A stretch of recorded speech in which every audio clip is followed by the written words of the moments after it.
Good afternoon, everyone. Welcome to what I hope will be an important and informative hearing. This is a hearing on the science behind claims of global warming.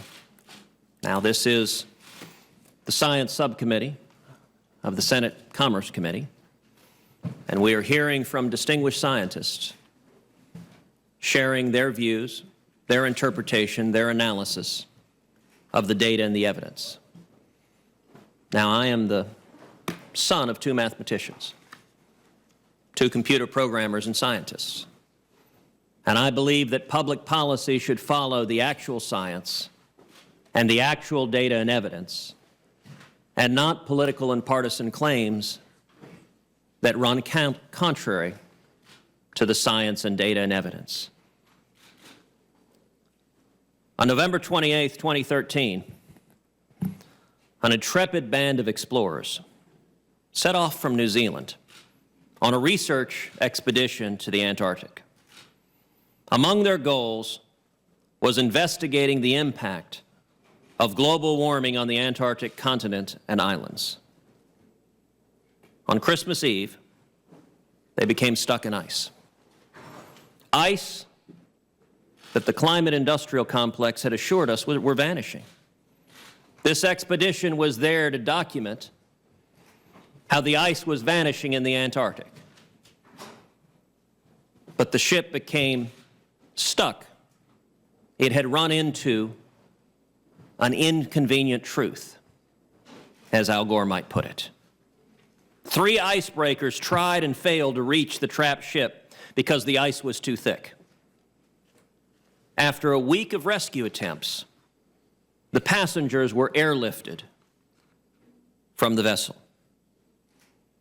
Here are the inconvenient facts about the polar ice caps. The Arctic is not ice-free. This year's minimum sea ice extent was well above the record low observed in 2011.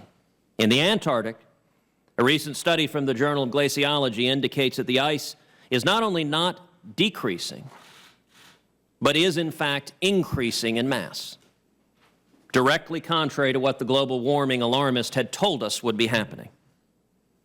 This is not what their climate models projected. Yet these inconvenient facts never seem to get the attention of people like John Kerry. And indeed, I would note behind me, on August 31st, 2009, then Senator John Kerry said, quote, "Scientists project that the Arctic will be ice-free in the summer of 2013. Not in 2050, but 4 years from now." Well, the summer of 2013 has come and gone. And John Kerry was not just a little bit, he was wildly, extraordinarily, entirely wrong.